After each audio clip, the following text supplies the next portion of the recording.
listening to the House by the Video Store podcast.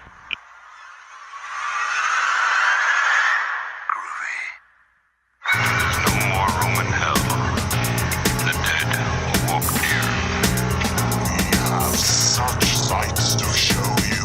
I kick ass for the Lord! Great Scott! Get away! Welcome to the 6th episode of the House by the Video Store podcast. I'm your host, William, and joining me today will be... Derek. And in this episode, we're running a little bit of a skeleton crew just due to vacations and work schedules and things like that. But in this episode, we'll be discussing what we've been watching during the past week and review the 1979 version of the Amityville Horror and the recent critically acclaimed horror movie, The Babadook, which just hit Netflix Watch Instant in the past week or so. But before we get to that, we're going to briefly go through some of the movies we've been watching during the past week. Aside from the movies we're reviewing, the only thing I really watched the past week was the new Netflix series Daredevil, which, even if you're not a fan of the current Marvel superhero universe, the movies, you could still enjoy this series because it's a lot more of a grounded action series than the movies. It's not one of those movies where somebody just goes in and just judo chops everyone and they're all knocked out, even if it's like a 90-pound girl. Like this, in this series, they actually have some pretty brutal action, and it shows the toll that it takes on a person. So it's not really horror, but it is definitely something that people have been talking about, and it's out there on Netflix. So if you like gritty action and or superheroes, it's definitely something I recommend taking a look at. Yeah, one thing I actually enjoyed, I haven't got to watch but about 2 or 3 episodes of it so far, but I really love the fact that they show the main character get tired. Like when he's fighting people, he actually gets worn out. And that's something you hardly ever see in any of the movies or many TV shows. They always have like unlimited energy, but you see him getting fatigued during the fights. I think it makes it a little more gritty too, because it's kind of like a little bit, the fights almost seem like at some point like they're just a little bit desperate, where you're getting tired. And I think that was kind of an interesting thing. I haven't seen much in any of the comic book movies or in just general action movies or shows. Yeah, and I'm sure that anybody who has heard anything about the series has probably heard about there's this fight scene in it that's like a one-take sequence. And that is a very good sequence, especially considering that it's, on a Netflix show, so the budget probably isn't as high as some big network TV shows. And although there's been plenty of other movies and shows that have had fight scenes like that, this one's it's pretty cool to see them do it with a well-known Marvel character, which you probably wouldn't expect going into it. So that's pretty much all I've watched. Yeah, but going back to that fight scene, because I did get a chance to see that, it was actually pretty awesome. And it kind of reminded me of, I cannot think of is it Once Upon a Time in Mexico, the one-shot scene with Johnny Depp, where he goes in the back and shoots the cook? Yeah. It just kind of had to feel like that a little bit. But I really loved that, just one take. It was like 2, 3, 4 minutes long, wasn't it? Yeah, it was like the last 5 minutes of the episode. Yeah, it was pretty good. It was pretty awesome. And I mean, like, there have been plenty of other movies that had similar sequences. There's, like, a big scene that people remember is Old Boy. There's a scene in a hallway that involves a hammer. It's a big, long fight scene that was probably somewhat of an inspiration for this movie. And there's been plenty of older Hong Kong martial arts movies that had similar scenes. But, like I said, it's just cool that this one's in a new series of a character with, the Marvel Cinematic Universe backing it. Yeah, and just from what I've seen, it actually seems like it's a quality show. Like I said, I'm only 2, 3 episodes in, but it doesn't seem like cheesy or chintzy. It seems like a legit. It's actually really good. It's way better than I expected. It's actually better than a Ben Affleck Daredevil. Well, I think a lot of things are better than that. So, the only thing I really watched recently, other than the movies we're going to talk about, is I watched the new Fast and Furious movie 7. And I watched, a couple of the older ones too this week. I watched 5 and 6, and it's just one of those things that, like, that franchise has just gotten so. It's probably the most ridiculous movie I've ever watched on some of the action scenes. Like 5 and 6 were kind of out there because in 5 they had the entire. That was the Brazil one, right, where they drove to Brazil and had the big like vault they destroyed the entire city in, yes. And then 6 they drove a car through an airplane, blew up an airport in like half of Europe. And this one, I don't even know. I've never seen like they had one fight scene I think in the entire movie that wasn't CGI. Vin Diesel and Jason Statham had a fight where they're using wrenches and shrapnel off of a car, like sword fighting for about 10 minutes. And there's a lot of scenes in this movie where they're going about like 120 miles an hour and do 180s, and people jump out of one car into the other car through like the driver's window. And it's just so over the top. I mean, it's almost hard to watch. Like, it was not a good movie. It was just something you watch and it's just like, man, I'm sure it made a ridiculous amount of money, like its opening weekend, but it was not good. It was really hard to watch, just as far as like with the big names in it, and it's really hard to watch. Well, it's just kind of, complete contrast that we just talked about with Daredevil, like showing the impact that having these fights has on a person, as opposed to these are the movies where the main characters, if they get into any fight, mostly if it's a normal person, they can just, like one punch knock them out, and they're flipping cars around. And I mean, you have to give them some credit that the thing I think that makes these movies so successful, and I think this movie is now like one of the fastest movies to reach $1 billion worldwide. But part of that is because they actually build like a pretty diverse, multi-ethnic, multinational cast of characters that has appeal across the globe. But the movies at this point have just become so over the top and CGI laden, and it's essentially Transformers with just people instead of the robots. Yeah, and one thing too though is like I will give them credit for this. I don't want to ruin for anybody that hasn't watched or wants to watch it how they do a tribute to Paul Walker, but it was very well done, and I think it's about the best way you could have had it happen, the way they did in the movie. But I think now too, having him actually die in real life, I think they're starting to run. I think they have one other movie for sure that they're doing, but to me it just seems like they've wrote off. They've either because they had the two Brazil guys from 5, which just don't come back in any of the movies. I don't know if there's any reason why they didn't, or if they just didn't want to deal with them again. And then he had the Han character die, and his girlfriend, I can't remember her name, but he had her die. So you've really narrowed the number of the cast in the movie. So I just don't think 8 would be as interesting as any of the other ones are, except unless they bring Kurt Russell back, because he was in 7, and he was pretty awesome in it. So if they just make him the lead character in number 8, I'll be fine with that. Yeah, Kurt Russell's pretty awesome in everything that he's in. Yeah, it was really nice to have him back in a movie again, because I can't remember the last time I watched a movie with him in it, but it was nice to see him in an action movie again, doing action stuff. I can't remember the last time I saw him anything like that, but it was nice just to have him in something again, just as because he's almost just played Kurt Russell, like he wouldn't even just play a character; he just portrayed himself almost. It was his part was really good. Yeah, so that's Fast 7.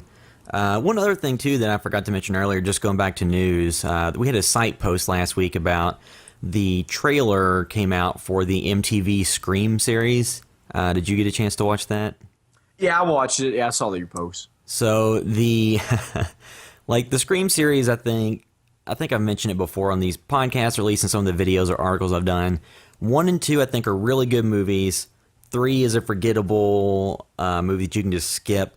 4, I thought, tried to do some interesting things. Didn't quite nail them, but at least, it felt more similar to 1 and 2 than it did to 3. But this trailer for this TV series just looks nothing like any of the movies. I don't even understand why they called it Scream, because it didn't have the ghost face mask. It didn't have somebody using a voice changer on a cell phone call. It wasn't set in Woodsboro. It didn't have any of the characters from the movies. So I'm not really sure why it's called Scream, aside from the fact that it's a movie franchise that people are aware of. But the last one Scream 4 didn't even really do that well at the box office. So I'm not really sure that they could cash in on that name much more at this point anyway. Well, I mean, that's probably one of the main reasons I would think is just it gives you a little bit wider audience, or maybe some people who are fans of the franchise might just check it out just because it's got the name on it. But yeah, I watched that. I don't have high hopes for it, being that it's an MTV produced, TV show. Yeah. It might be good. It might be watchable. But then again, it might just be some dribble, which probably will be, being that it's MTV. Yeah, did you see Scream 4? No, I've only ever seen the first 2 Screams. Well, maybe 3. just Scream 4, some spoilers for Scream 4. At the end of that movie, it hinted that there were characters who were behind the killings that wanted to be able to pin it on someone else and to make like a viral video sensation out of it and to be portrayed as like the survivors and to get away with the murder and like I said, to have it pinned on someone else. Kind of like what happened in Scream 1 where they tried to pin it on Sydney's dad. So I think in Scream 4 they kind of chickened out at the end and didn't let that happen and those characters died and all the original cast survived. But had they decided to have the original cast die and those characters get away with it, it could have been really interesting to have a TV series that follows them as they go and do it again somewhere else.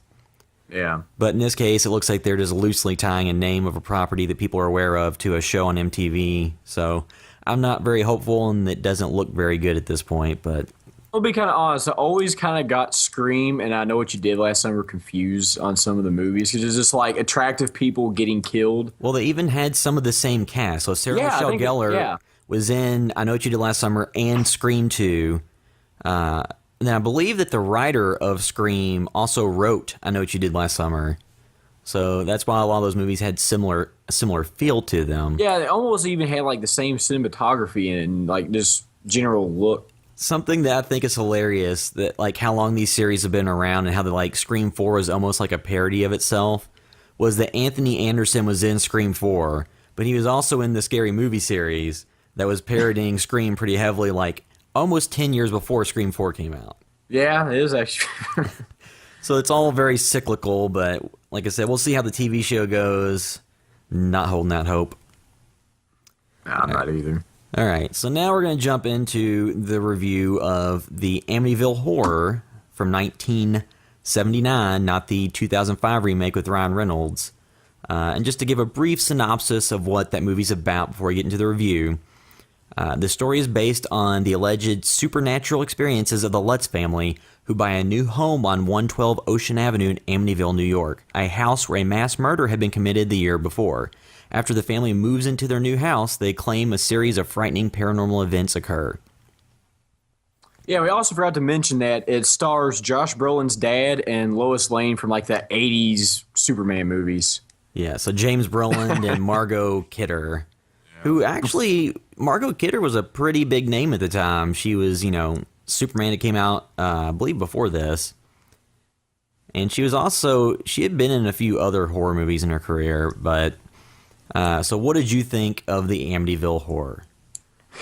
It's one of those movies where it's like it's an iconic name, but when you watch the movie, it's not much charm to it, and there's not much to me that would make me want to watch it a whole lot. It wouldn't be a go-to classic horror movie to me. Like, I understand that it started a genre of them because it kind of started the haunted house, possessed house movies, and like Poltergeist maybe took a little bit from that came out a couple years after. But it was an interesting movie just to watch because it was just a start of like almost a cultural phenomenon with the haunted house stuff. It was the first real big movie that people just got drawn to because people were sleeping on the front lawn of the house. You couldn't get into the town when it first came out. I think it was almost more interesting the cultural impact that the movie had than maybe the movie itself was. Yeah, and two, like, the movie was based on a story that was supposed to be true. So you see a lot of movies come out in this day and age that The Haunting Inn or movies of that genre, and they'll always say based on some story. And in every case, it's even if the events actually occurred, whatever shows up on screen is a very, very, very exaggerated version of that. The Amityville Horror, when I first watched this a long time ago as a kid, I found it pretty scary. Mostly the parts where you get glimpses of these supernatural items, but it's really only, we should mention we're just going to do full spoilers since this movie is, from 1979. The only real creature you see in the entire movie is a pig that has red eyes. Yeah, that's only toward the very end of the movie. I think that's because essentially James Brolin's character goes crazy when he's in the house. I guess when he first starts off, they know the murders happen in the house, and he starts to get kind of isolated from everybody and just gets like obsessed with chopping wood. He's like always chopping wood throughout the movie, and he doesn't change clothes. He just almost looks like he's like a victim of cabin fever to an extent. And then over the course of the movie, I think he's kind of starts to lose it. And they start to find more paranormal stuff out in the house. I think more things start to happen to him. The little girl develops a friend that she talks to. Then they go out to a wedding for one of the brothers or something. And then I think the babysitter gets locked in a room. But one of the more iconic scenes from that movie, and maybe it's just what you were talking about earlier almost in the Scary Movie, the actual comedy versions of it, is the scene where the priest comes in and goes to bless the house, and he goes in the room, and the door slams shut on him, and all the flies start coming out. Yeah. That's one of the more iconic scenes, I think, that's always kind of stuck with that movie throughout the years. You know, he's always like, each one of those movies kind of tend to have like an iconic scene, and to me, that's what I associate almost with that movie is what happens to the priest, and that's within, I think, the first probably 15, 20 minutes of the movie. Yeah, and that movie did the technique as well, where it will show you supposedly what happened in real life. So towards the beginning of the movie, you get to see the former resident going around killing the family with the shotgun. And then later in the movie, like when there's something weird going on in the room, like it'll kind of cut back to those scenes, which I feel is a filmmaking technique that a lot of people use in this day and age in movies of this type. Yeah, but back then the technology for their cuts weren't as good, so it's like the movie would just stop and then go to that scene and then come right back. You know, it was not a smooth transition on that. But I think it had some ambitious stuff in it. You know, like I said, it started an entire genre almost, or got it popular, you know. But I think it's funny is that, you know, there's a lot of conspiracies on if it ever happened or not. And from my understanding, the Lutz family originally went, after this happened, they went to the defense attorney for the guy who murdered his family and told him about the stuff that happened. He's like, I got a better idea.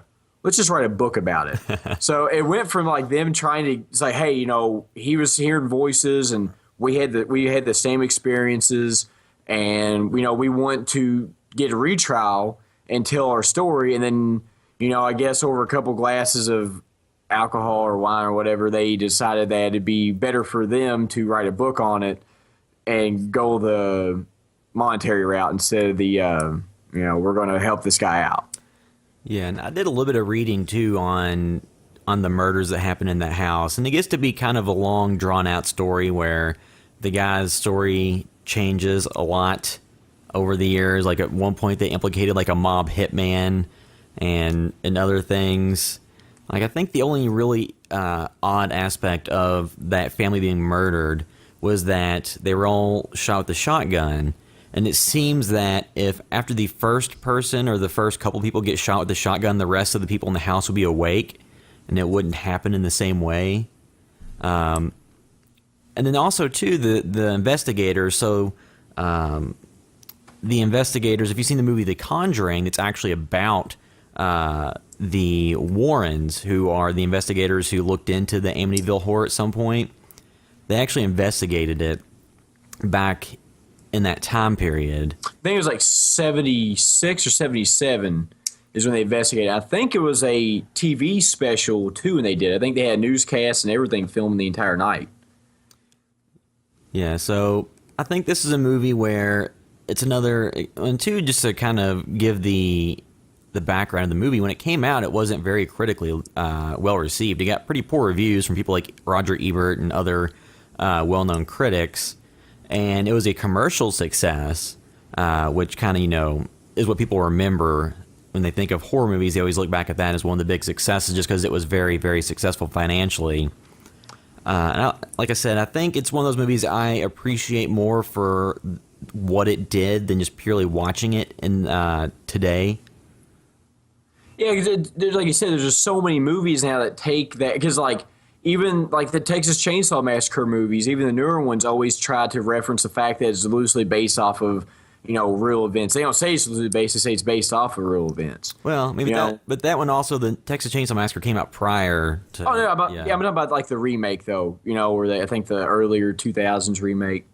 But But and you have like you said, The Haunting in Connecticut, American Haunting. You have all these different movies that just kind of took its platform and went on with it. But one thing that's interesting too is when that movie came out, is that it kind of tried to go after like it was a demonic possession style movie, so they were trying to compete with Exorcist, which it came out several years earlier, which was supposed to have been like the scariest, which is one of the scariest movies of the time. And it was like, well, this movie is scarier because it's based on real events.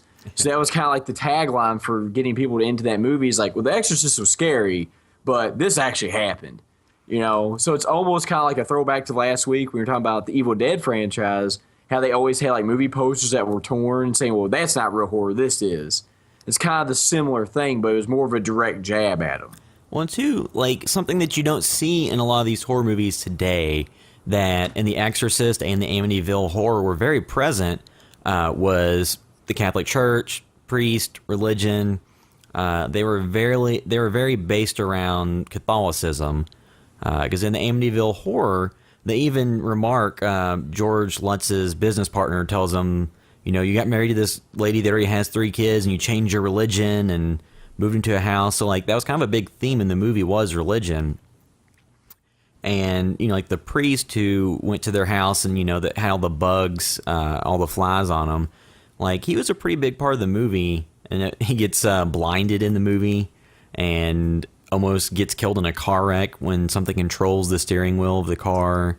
Yeah, he just has a bad time the entire time. Like at 28 Days, he's the one who got the worst of it. Like the family had some bad stuff happen to him, but this guy's getting like choking to death on a sulfur smell and flies, and he gets blinded and he's getting blisters on his hand, and he's getting sick, and then he almost dies on driving to the house, and he just had a really bad 28 days. Yeah, Father Delaney. Which the one thing too is about him is like talking about like the conspiracies. He originally stated he was never in the house, and he wouldn't have anything to do with it. And he said he only ever talked to him on the phone, but he never showed up at the house. But his story changed a couple times. And I think there was some type of special, it was like how in the 80s they had done where Leonard Nimoy narrated it. It was about Haunted Houses America, and he went on there and talked about it, but he had his face blacked out and his voice changed, I guess for privacy reasons. And then he pretty much said, yeah, it did happen. I was there, the flies happened, everything happened that was in the movie happened to me. And it was just kind of interesting on that part is because I think years later, he recanted it. He's like, oh, no, it didn't happen. So there's just so much around it. I think it makes it interesting. Like, how much of it really happened? Was it just like all in their heads from living in a house that had several people murdered in it? Or is there something really to it? Because there's even conspiracies of the occult, of the Lutzes being involved in the occult and doing weird rituals in the house and stuff. Yeah. There's all sorts of theories. But, when you go into that movie we were talking about earlier, there's not a whole lot of scares in the movie, which is surprising because, The Exorcist, that movie was just, I remember watching it being young, it scared the hell out of me. You watch this one, and there's not a whole lot of scary stuff in it. You have the demon pig face in the window. And one part early in the movie, I think George Lutz is sitting there smoking a cigarette, and a similar thing in the window happens where a cat meows really loud. So that kind of maybe startles you because it's like a jump scare. But outside of that, there's not really a whole lot of stuff that happens in it. And it just, I guess it's more of the story was just more interesting than maybe the movie really was. Well, and it's a slow burn, too. It kind of builds to a crescendo where things go just completely crazy and they have to get out of the house. Like I said, I think that watching it now in the current environment, like this isn't exactly my genre of horror movie that I like most, so I probably won't revisit movies like this very often unless they're on TV or somebody specifically wants to watch them. Like I said, I think it's well done, and it kind of kicked off an entire genre of horror, but in terms of rewatching it today, some of the elements of it don't hold up as well, and it's also just mostly not, in no fault of its own, just so many movies have treaded the exact same ground that it's hard to go back and watch it and get too much out of it. Like you said, there aren't many scares in it. It's more just a slow build, slow burn, where you just kind of continually watch George Lutz get more and more unhinged and doesn't he wear like the same sweatshirt for the majority of the movie? Actually, yeah. So he wears like the same clothes the entire movie. It's just like his mental state deteriorates. More or less, it's like a story about his mental state deteriorating. Yeah, you say he never changes clothes. He doesn't shave or cut his hair. Or apparently, shower for the entire movie. 28 days, it seems like. So it's more him just losing himself in that house. And then toward the end of the movie, the Red Room, which that was always something that went back to those movies. They found the basement. They never really covered it in that movie, other than they just tore up the wall in the basement and found the Red Room. I think later on in the movie, the house goes like he goes in there to kill the kids after he's completely crazy, and the wife runs in and kind of stops it. So they get the kids out and they go to leave, and then they realize they left the dog there. So he has to go back and falls in a hole in the floor. It's like full of blood. Yeah. And outside of that, there's not a whole lot of like. That's maybe kind of iconic because they went through that. A couple movies have done something similar, but I still just go back to the priest in the room with the flies. That's just the scene that sticks out to me the most on that one. Well, and just the overall design of that house, how the windows and the side of the house kind of looks like a face. Yeah, and the one thing too is they've actually changed since that movie. They've changed the address of the original house, and they changed the windows and the back side of the house completely. The original actual house, they completely changed it because people kept bothering them, so they changed the address to make it harder to find, and then the people who own the house have changed the features of the house so it's even harder to find now. And the house for the movie, I think, was in Michigan, I believe, and they did the same thing there. They had to change a lot of stuff with it so people wouldn't bother that house as well. Yeah, so any other final thoughts on this movie before we move on to the Babadook? I think more or less it's a movie that I think it's an important movie, especially because, like we've stated, it started a genre. It really started the like true story horror movies, but it's kind of hard to rewatch. Like I said, like you said earlier, I don't see myself revisiting very much, but I appreciate it for what it did for horror movies and the genre and like the cultural impact that it had. Because it was kind of like people almost got obsessed with it at that point in time, but that was really maybe the first big story like that turned into a movie and books, and it's had as much exposure as it had. So I think more or less it's appreciated for its cultural impact, but maybe doesn't stand the test of time as being a great movie. Yeah, I mean, like I said, I think I appreciate it more for what it did and when it came out than in terms of the actual movie itself. But I agree with a lot of what you said there. So now we're going to move on to the Babadook. And just to give you a brief synopsis of what that movie entails before we get to the review. A single mother, plagued by the violent death of her husband, battles with her son's fear of a monster lurking in the house, but soon discovers a sinister presence all around her.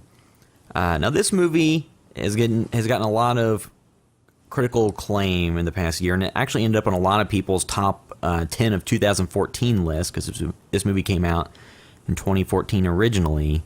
And a lot of people had a lot of good things to say about it and said it was one of the scariest movies in years, and a lot of the critical consensus lately has been that the best horror movies to come out in like the past year or so have been The Babadook and It Follows. And when we reviewed It Follows on the podcast, we all liked that movie and enjoyed it quite a bit. When it came to The Babadook, since it's just me and you on the podcast, I actually have heard from Corey what his opinion was on the movie prior to this, and he was not a fan. And I would have to agree with that. When I watched this movie, it's slightly unfair to the movie. Like, the first time I watched it was a little bit later at night, and I did fall asleep while watching it. So I had to rewatch it the next day and finish it. And it didn't grab me. There was nothing about it. I mean, I do appreciate that they had cool practical designs for the actual Babadook creature. And the idea of the pop-up storybook was actually a pretty brilliant idea to have that introduce the character. But the movie itself, I never really got that invested in the characters. And never really, when you aren't invested in the characters, it's really hard for the moments that are supposed to be scary and suspenseful to really grab you. And like I said, the creature design, the very few times you see it, is pretty cool. I mean, it looks pretty good. Just the movie as a whole didn't grab me. The relationship between Amelia and Samuel, the main character and her son, I mean, by the end of the movie, it was somewhat endearing. Like, you could kind of see, like, the relationship there. And the kid actually did a pretty good job in his role. Just the movie as a whole never really got its hooks in me. I don't think it was that bad. I mean, I did enjoy it. I just think it was another movie that was more or less, I'm going to compare it to Amityville Horror. It was almost just the mom's deteriorating mental state because of the grief of her husband dying. Like, it was more of a film about that to me than it was like horror. It was more of like her own issues of still dealing with the loss of her husband and the impact that had on their lives, as opposed to, like, that was like the real monster in the movie, as opposed to, you know, the Babadook. The one thing I will say about the movie is the Babadook creature is actually very cool. The only thing is they kind of went by the premise, like, sometimes you get more out of not seeing it, but yeah. I feel like they should have showed it a little bit more, because you really only see it, if I'm thinking correctly, like 2 or 3 times on camera. And I think it's really a disservice because it was a pretty creepy design, and I think it should have been shown just a little bit more. Yeah, I mean, because this movie kind of fits into a similar genre as The Orphanage, which is a movie that came out a few years ago. It was kind of a similar premise of the haunted house with the kid who's seeing things, and then the parents don't believe him, but eventually they do. And I actually really enjoyed The Orphanage. I thought that one was more suspenseful and had the scares a little bit more plotted out. Like I said, in this one, I never really was scared by it. I never really caught a point where I was scared about what was happening on the movie. And two, like, even the scenes where the mother actually sees, where Amelia sees the Babadook, it could almost just be like a night terror. Just a, sleep paralysis because of the way that scene played out. And actually, after I watched this movie, I actually had some night terrors that were somewhat similar to this, because I have those from time to time. And the night terrors I had after watching the movie were way more frightening than anything I saw in the movie. So, I mean, like I said, it was well put together. It was well acted. It just, the setup for it just never really grabbed me. And two, we have to mention, not to go into too spoiler-heavy territory since this is a relatively new release and it's on Netflix now, but part of the end of the movie plays out kind of like Home Alone. Yeah, a little bit. It really does. Just no I almost said John Belushi. Joe Pesci. Yeah, Joe Pesci. And this movie does something I actually like, where it doesn't give you some in-depth background on what it is that's going on with the Babadook.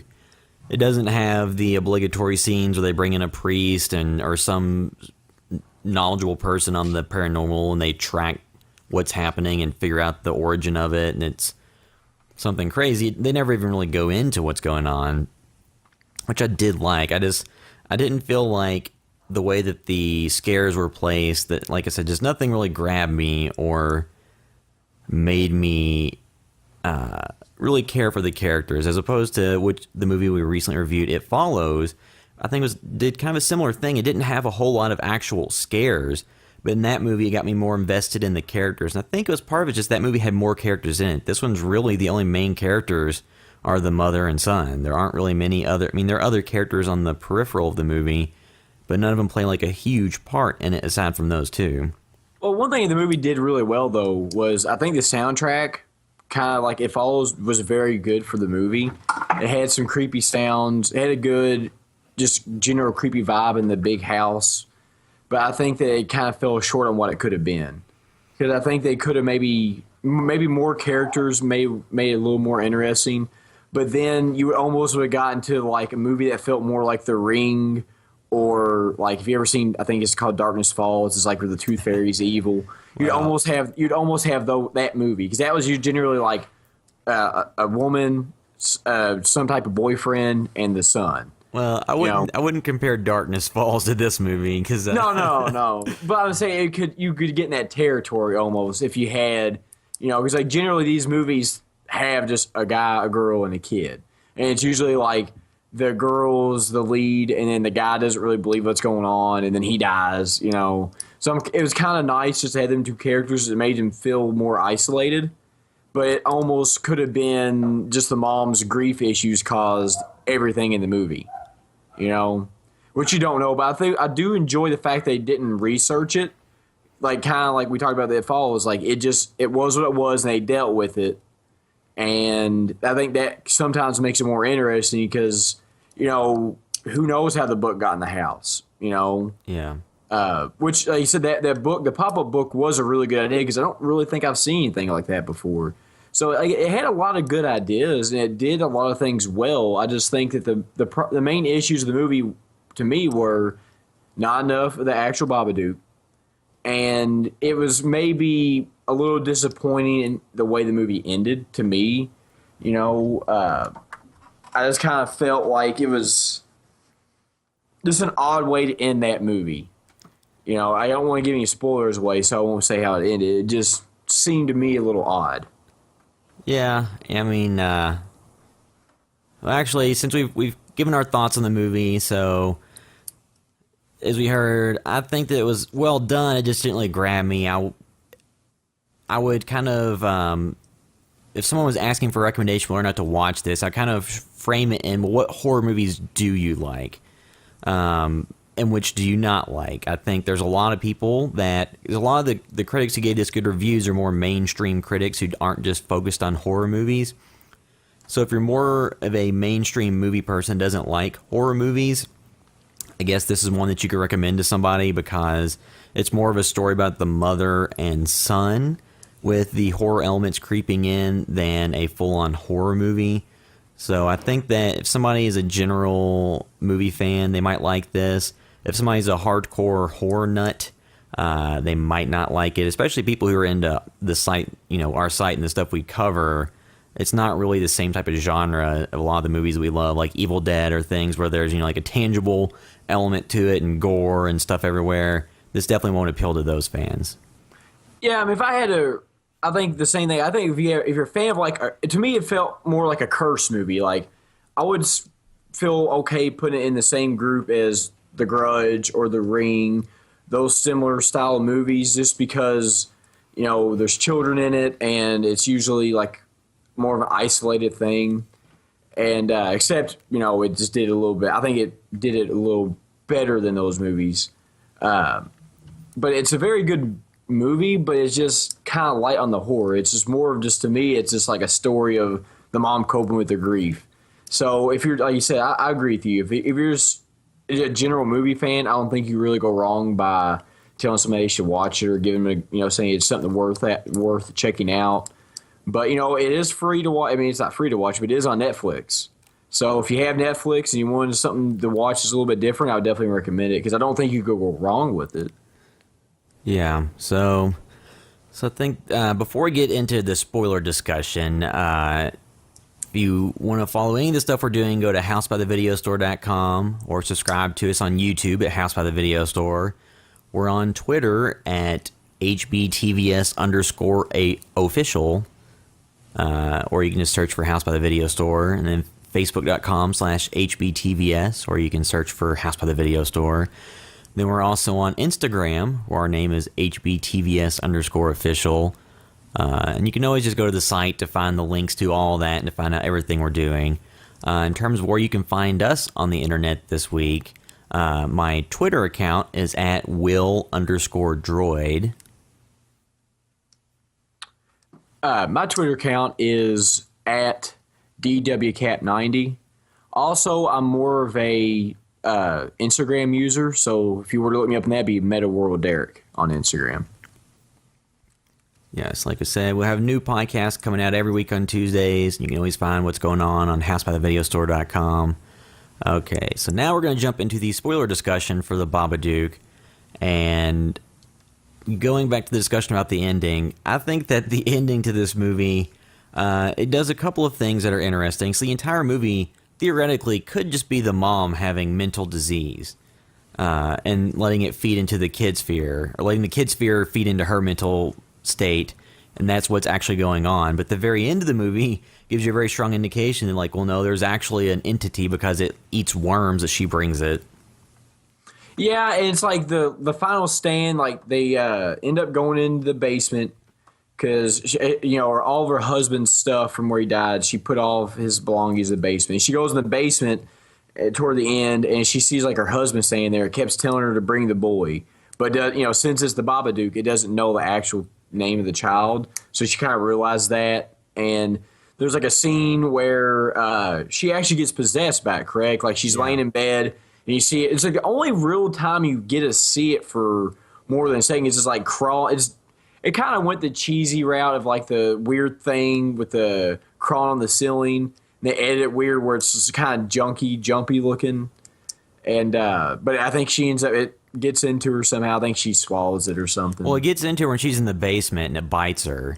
Yeah, that's right.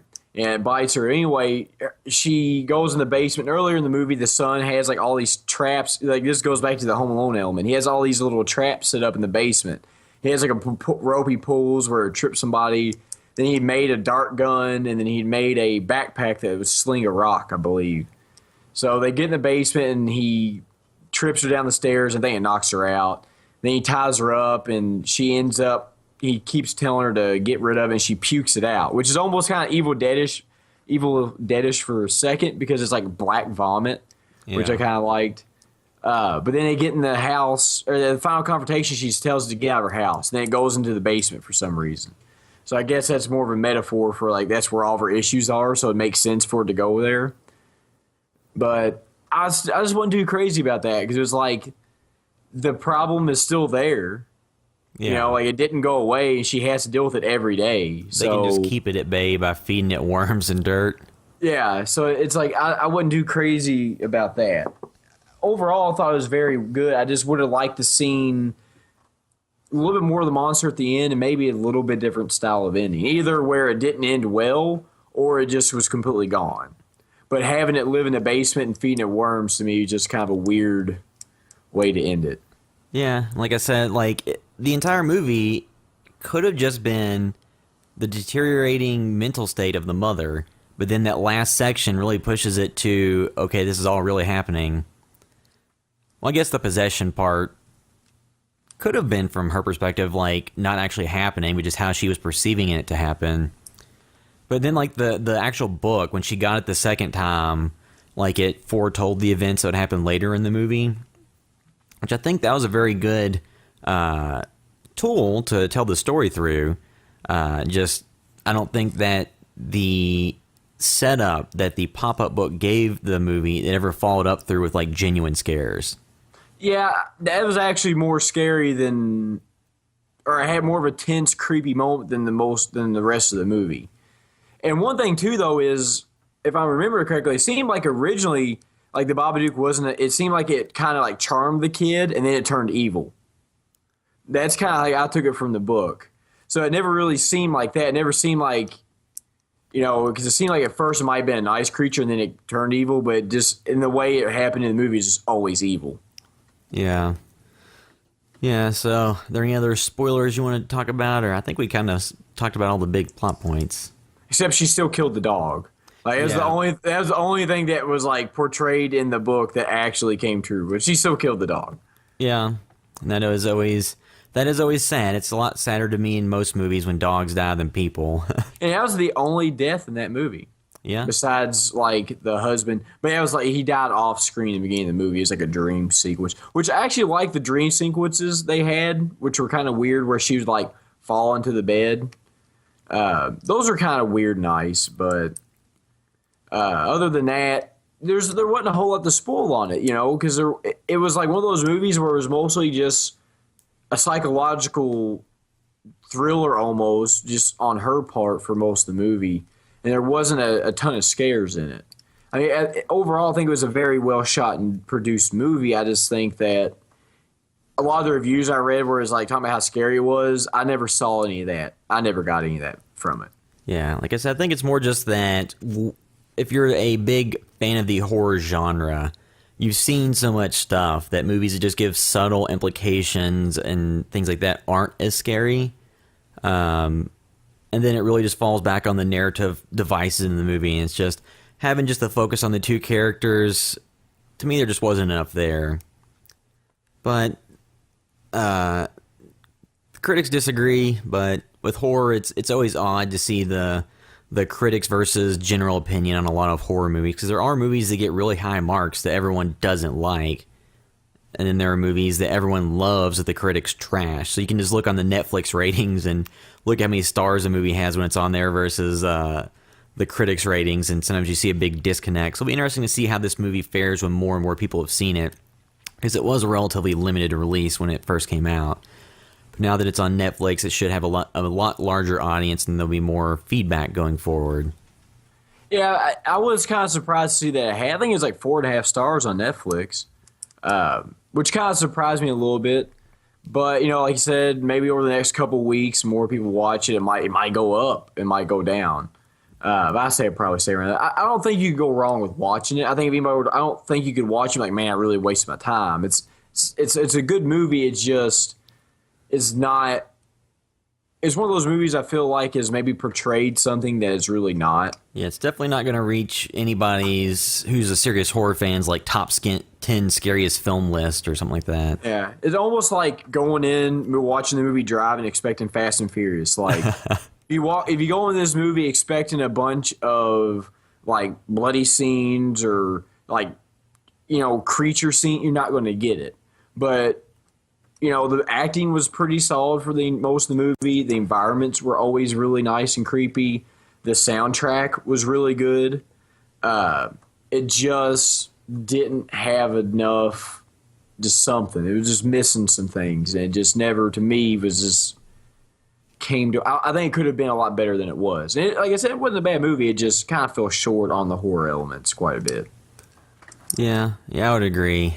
So I think that wraps up the spoiler discussion for this episode. So this will be the end of this episode, number 6. Keep an eye out for the next episode. We haven't figured out exactly what that's going to be yet, but we should know that pretty soon. So as always, you can subscribe to us on iTunes, House by the Video Store, or just find us on the website. Thanks for listening. House by the Video Store.